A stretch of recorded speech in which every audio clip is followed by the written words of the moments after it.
नीले कबूतर नहीं, बाबा साहब अंबेडकर के नीले बाज है, मेरी बात को याद रखना। और बाज जब शिकार करता है ना तो वहीं से उठा लाता है जहां छिप के बैठा होता है उसका। हिंदू राष्ट्र की सोच एक पागलपन है और जो हिंदू राष्ट्र की मांग कर रहे हैं वो नादान बच्चे हैं। ये मैं नहीं कह रहा हूं। अनमैरिड हो तो क्या किसी दलित समाज की बेटी से आप शादी करोगे तो चेहरे का रंग बदल गया। और यही बात भाई भाई की बात जब हमारा आईएएस है यहाँ संतोष वर्मा, जब उसने की कि भाई आप हिंदू हिंदू भाई भाई की बात कर रहे हैं और खड़े होके कोई उसका पुतला फूंकता है, कोई उसको पीटने की बात करता है, सस्पेंड करा दिया। कल भी मैंने एक नेताजी को सुना भाजपा के कि हम इसको ये कर, निकल जाओगे आप लोग, उसको निकल जाओ, जो हम देख लेते हैं, जाओ, हम खड़े आदिवासी समाज के लोग जाओ निकल। भारत के इतिहास में बहुत महत्वपूर्ण दिन है। आज के दिन एक क्रांति सूर्य जो इसी मध्य प्रदेश की धरती से जन्मा था, 14 अप्रैल 1891 को वो सूर्य 6 दिसंबर 1956 को आज ही के दिन अस्त हुआ था। साथियों, इसलिए बड़े दुख का दिन है। मैं खुद की तरफ से, अपनी पार्टी की तरफ से, हमारे संगठन की तरफ से, एक एक कार्यकर्ता की तरफ से परम पूजनीय विश्व रत्न डॉक्टर बाबा साहब अम्बेडकर को अपनी आदरांजलि पेश करता हूं।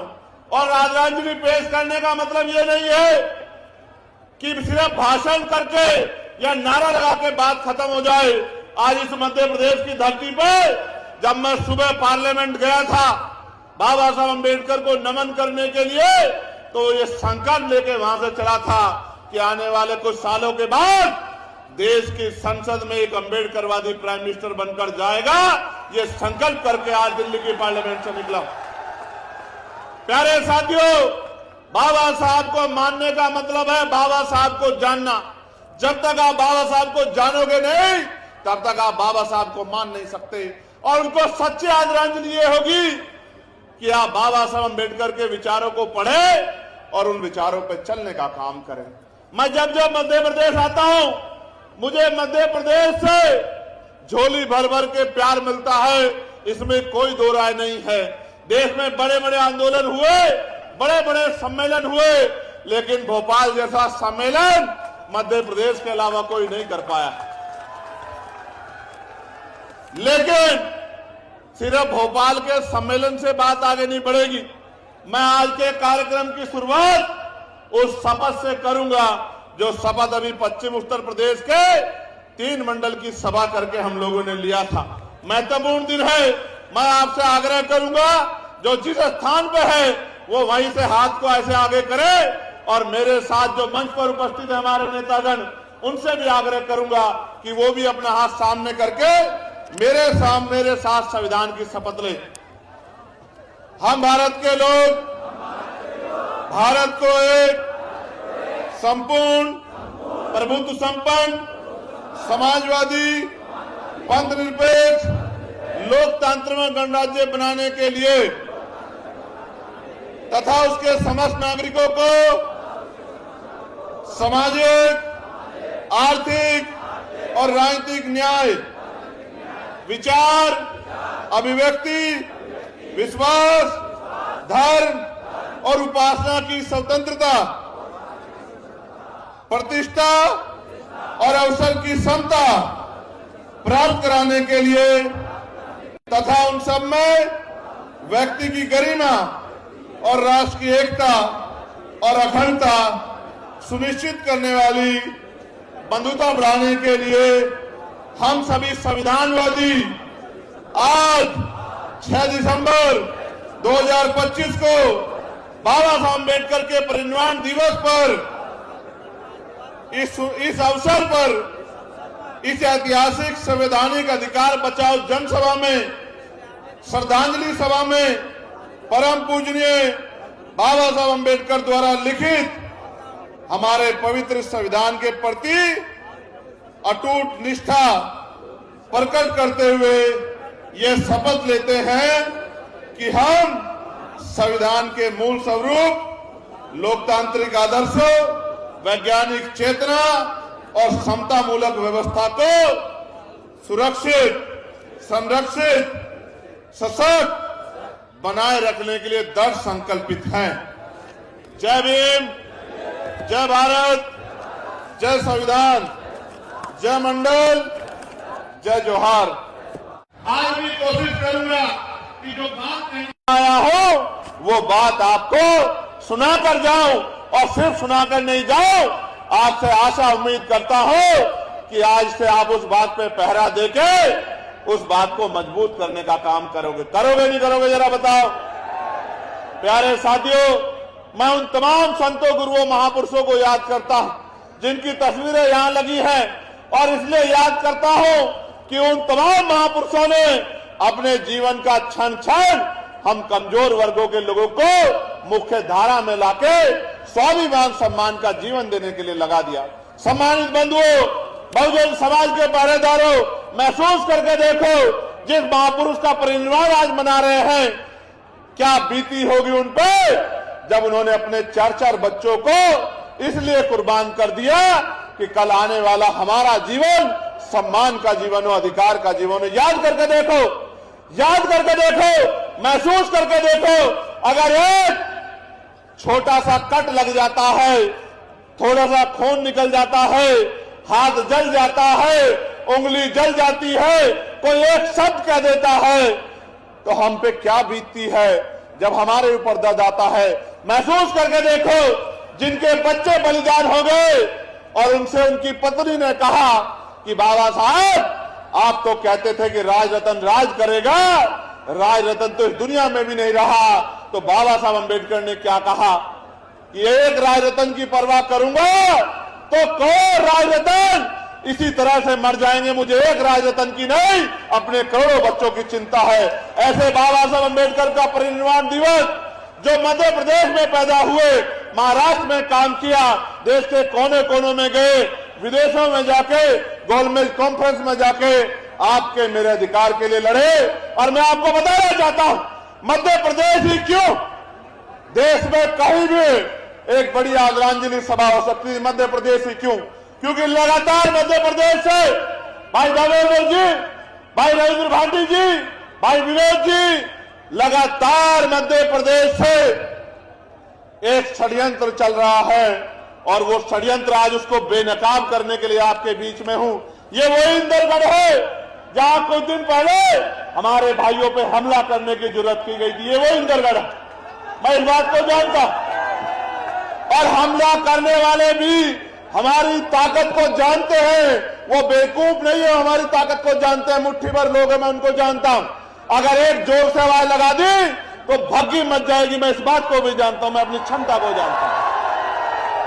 प्यारे साथियों, गौर से सुनो कि क्या षड्यंत्र है। षड्यंत्र ये है कि इस देश को जो मजबूत करता, अखंड बनाता, वो भारत के संविधान को कमजोर करने का षड्यंत्र किया जा रहा है।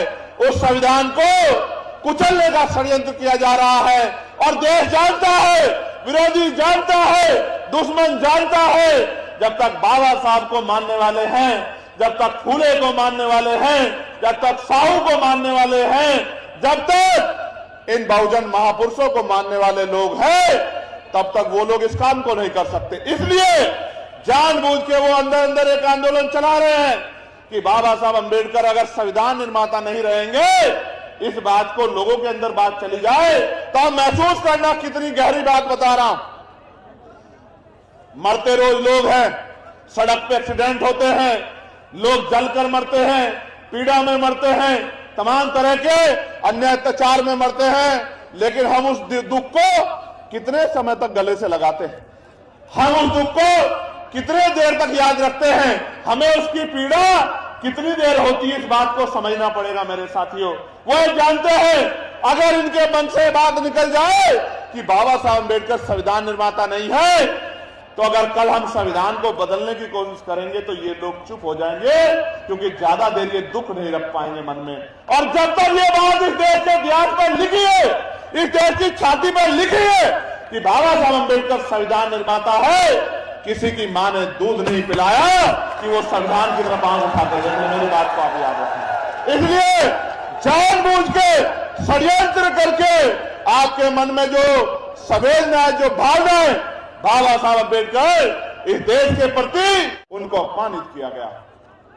अंग्रेजों के साथ जोड़ के उनके विरोध में जाति के आधार पे मैं आपको बस ये बताना चाहता हूं, ये षड्यंत्र पुराना है, लेकिन मैं आपको एक घटना के बाद साथ इस बात को मजबूत करके बताऊंगा। महाराष्ट्र में नामांतर आंदोलन चल रहा था।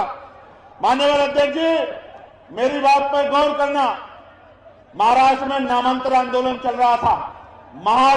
महाराष्ट्र में जो मराठा यूनिवर्सिटी है उसका नाम बाबा साहब अम्बेडकर के नाम पर करने की बात चल रही है। वहां के अम्बेडकरवादी लोग आंदोलन कर रहे थे। गौर से सुनना नौजवान साथियों, वो आंदोलन कर रहे थे। 79 में गोलियां चली, कई नौजवान शहीद हो गए। सरकार ने नाम नहीं बदला, सरकार राजी नहीं थी। लेकिन इधर काशीराम साहब गांव-गांव जाके इस उत्तर प्रदेश, मध्य प्रदेश, बुंदेलखंड के अंदर, राजस्थान के अंदर, पंजाब के अंदर, हरियाणा के अंदर बाबा साहब के विचारों को लोगों से जोड़ने का काम कर रहे हैं। एक ऐसा समय आया कि उधर नामांतर का आंदोलन चल रहा था, शरद पवार जी की सरकार थी, और दूसरी तरफ यहां उत्तर प्रदेश में 14 अप्रैल 1989 को एक यूनिवर्सिटी का नाम बाबा साहब अम्बेडकर के नाम पर रखा गया। यह आंदोलन नहीं चल रहा था उत्तर प्रदेश में, आंदोलन मराठा महाराष्ट्र में चल रहा था, नाम उत्तर प्रदेश में रखा गया। क्यों? क्योंकि बाबा साहब अम्बेडकर के अनुयायी मान्यवर काशीराम साहब ने बाबा साहब के नाम पे जन समर्थन जुटाने का काम तैयार कर दिया था और घर घर तक बाबा साहब की बात पहुंचाने का काम कर दिया था। इसलिए उनको लगा इस देश में कुछ भी सामाजिक नहीं है, कुछ भी सामाजिक नहीं है, सब राजनीतिक है। आज अगर आपकी जरूरत होगी, यही नेता आपके पैरों में पड़े दिखाई देंगे, आपके पैर पकड़े दिखाई देंगे, आपका हाथ अपने सर पर रखवा रहे होंगे, आपको भाई, चाची, ताई, बहन कह रहे होंगे, और जब चुनाव खत्म हो जाएगा, इनका मतलब खत्म हो जाएगा, आपकी गली बस्ती में पैर भी नहीं रखेंगे। मेरी बात को आप याद रखना। न होता वोट का अधिकार। ये हम पढ़ते हैं बाबा साहब अम्बेडकर को, हम पार्लियामेंट की डिबेट पढ़ते हैं, और मैं आपको सच बता रहा हूं, SIR चल रहा है। इस वोट को दिलाने के लिए बाबा साहब अम्बेडकर ने लंबे समय तक गोलमेज कॉन्फ्रेंस में और देश के तमाम नेताओं को सहमत किया कि एक एक बालिग व्यक्ति को वोट का अधिकार मिलना चाहिए। कोई राजी नहीं था। कोई कहता पूंजीपतियों को मिलना चाहिए, कोई कहता पैसे वालों को, कोई कहता पढ़े लिखे लोगों को। बाबा साहब अम्बेडकर ने कहा, जब तक मेरे इस कमजोर हक वंचित समाज को, मेरी बहनों को, माओ को, मेरे नौजवान बच्चों को, बुजुर्गों को वोट का अधिकार नहीं मिलेगा, लोकतंत्र पैदा नहीं हो सकता। यह बात मैंने आपको किसने बताई? आप याद रखो, काशीराम साहब कहते थे, चमचों को कुछ मत कहो, जिन हाथ में चमचे हैं उन हाथ पे चोट मारो। इन चमचों के पिताजी कौन है, इन चमचों की पार्टी कौन सी है, इस बात को बस अपने दिमाग में बिठा लो, और उस पार्टी का एक भी आदमी जीतना नहीं चाहिए। ये सब सीधे हो जाएंगे। मेरी बात को आप याद रखें।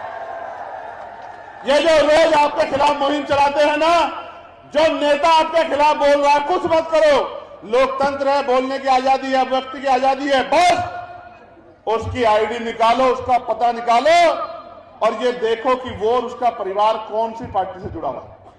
और जब आपको पता लग जाए तो जन जागरण अभियान चला चला के अपने एक एक आदमी को बताने का काम करो कि इस पार्टी के व्यक्ति को किसी भी कीमत पे हम लोग विधानसभा, लोकसभा में जाने नहीं देंगे। मैं आज लिख के कहता हूं, इस देश में अच्छे अच्छे सीधे हुए हैं और अच्छे अच्छे सीधे हो जाएंगे। कुछ ही दिनों की बात है, मेरी बात को आप याद रखें।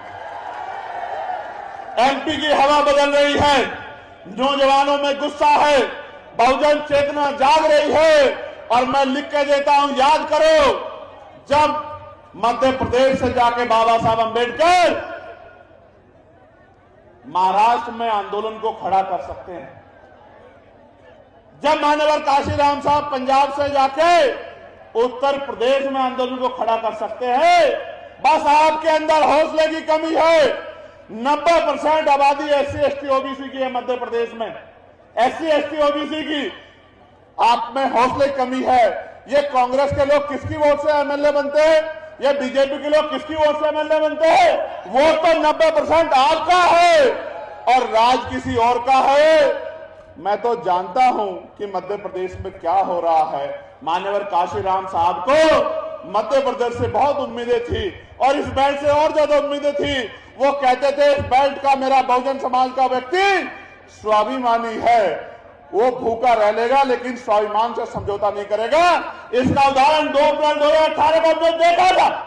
2 अप्रैल 2018 को हमने इसका उदाहरण देखा था जब मेरे नौजवान भाइयों ने पूरे देश को बताने का काम किया था कि ये ग्वालियर चंबल संभाग, रीवा संभाग किसी के झुकने दबने वाला नहीं है। प्राणों का बलिदान देके उस आंदोलन को अपने खून से सींचा था मेरे भाइयों। सम्मानित साथियों, यहां से एक आदमी निकला और मैं उसको इसलिए बाबा नहीं कहता क्योंकि देश के प्रधानमंत्री जी भी उसको बाबा नहीं कहते, वो कहते हैं मेरा छोटा भाई। आप सुन लेना, मैं संवैधानिक व्यक्ति हूं। तो जब प्रधानमंत्री सांसद हैं, वही सांसद ही प्रधानमंत्री बने हैं, जब वो छोटा भाई कहते तो मैं काहे को बाबा कहूं? मैं तो एक ही बाबा को जानता हूं जिनका नाम है डॉक्टर बाबा साहब अम्बेडकर। तो उन्होंने नारा दिया कि जात पात की करो विदाई। तो दामोदर साहब खड़े हो गए, बोले जी विदाई कर देंगे, ठीक है, लेकिन मेरे 5-4 सवाल इनका जवाब दे दो। तो मैंने मीडिया से सुना कि अच्छी डिबेट चल रही है, चर्चा होनी चाहिए। तो एक कैमरामैन ने, एक पत्रकार ने उनके आगे माइक किया कि साहब जात पात की विदाई कर रहे हो तो जात पात खत्म कर दोगे? तो बोले नहीं, हम आज के लोगों की बात आप कहां मानने वाले हैं, तो इसलिए मैं आपसे कह रहा हूं। फिर उन्होंने, पत्रकार ने उनसे कहा कि भाई सवाल ये आ रहा है कि आप अनमैरिड हो, तो क्या किसी दलित समाज की बेटी से आप शादी करोगे? तो चेहरे का रंग बदल गया। और यही बात, भाई भाई की बात, जब हमारा आईएएस है यहाँ संतोष वर्मा, जब उसने की कि भाई आप हिंदू हिंदू भाई भाई की बात कर रहे हो, गौर से सुनो, ताली बज बजाओ, गौर से सुनो, कान खोलो अपने। मैं भी मध्य प्रदेश पर निगाह बना के बैठा हूं, मेरा ध्यान ऐसा नहीं मध्य प्रदेश पर नहीं है। और मैं ये बताना चाहता हूं तमाम पार्टी के उन नेताओं को जो इकट्ठे होकर कह रहे हैं संतोष वर्मा को ये कर देंगे वो कर देंगे, कितने संतोष वर्मा को क्या करोगे? कल हर घर से संतोष वर्मा निकलेगा, दामोदर मंडल निकलेगा, रविंद्र भारती निकलेगा, देखूंगा कितने लोगों को आप क्या करोगे। तो उन्होंने क्या कहा? उन्होंने कहा कि जब तक हिंदुओं में रोटी बेटी का रिश्ता नहीं होगा, इसी बात को बाबा साहब अम्बेडकर कह रहे थे, इसी बात को संतराम बीए प्रजापति कह रहे थे जात पात तोड़क मंडल में, एलिगेशन ऑफ कास्ट में, वो भी यही कहते कि तभी तो भाईचारा बनेगा जब जातियों को तोड़ के आप शादियां करोगे। भाई संतोष वर्मा जी ने कहा मैं भी हिंदू और दूसरी जाति के बारे में कहा आप भी हिंदू, और जब तक इनमें रोटी बेटी का रिश्ता नहीं होगा तो भाई कैसे भाईचारा बन जाए, कैसे हिंदू एकता आ जाएगी? तो जैसे कहा तो सारे लोग खड़े हो गए, सारे लोग खड़े हो गए और खड़े होके कोई उसका पुतला फूंकता है, कोई उसको पीटने की बात करता है, सस्पेंड करा दिया। कल भी मैंने एक नेताजी को सुना भाजपा के कि हम इसको ये कर, निकल जाओगे आप लोग, उसको निकल जाओ, जो हम देख लेते हैं, जाओ हम खड़े आदिवासी समाज के लोग, जाओ निकल जाओ, हम देख लेंगे बहुजन समाज के लोग, अगर आप में हिम्मत है तो। मैं आपको स्पष्ट कर रहा हूं, ये इनका नारा सच्चा है, लेकिन चुनाव से पहले, मैंने कहा ना कुछ भी सामाजिक नहीं है, सब कुछ राजनीतिक है। चुनाव से पहले ये नारा सच्चा है और चुनाव के बाद ये नारा खोखला है। फिर चुनाव के बाद कुशवाहा के सर पे पेशाब भी यही करेंगे, कुशवाहा को जूता भी यही चटवाएंगे, थूक। पाल बघेल को जो है अगर वो कथा करेगा तो उसको पीटने का काम भी करेंगे और बारात रोकने का काम भी करेंगे और तमाम तरह का उत्पीड़न करने का काम करेंगे और आरक्षण के नाम पे गाली देने का काम करेंगे और चुनाव में आपके पैरों में ऐसे पड़ के आपसे वोट लेने का काम करेंगे। आपको समझदार बनना होगा। मैं आज कह रहा हूं, आप हिम्मत बढ़ाओ, हम अम्बेडकरवादी लोग तो सीना तान के खड़े हैं। मैं दामोदर मंडल को कहना चाहता हूं, मैं सुनील बैरसिया को कहना चाहता हूं, मैं सुनील अस्ते कहना चाहता हूं, सत्येंद्र विद्रोही अनिल गुर्जर को कहना चाहता हूं, रामप्रीत को कहना चाहता हूं, आरडी प्रजापति जी को कहना चाहता हूं, निकलो घर से और बहुजन समाज में भाईचारा बनाओ। हम तो बनाने वाले लोग हैं, आपके पीछे खड़े होके आपको मध्य प्रदेश की कुर्सी पर बिठाने का काम करेंगे। मेरी बात को आप याद रखें। मैं आपको बहुत जिम्मेदारी से कह रहा हूं।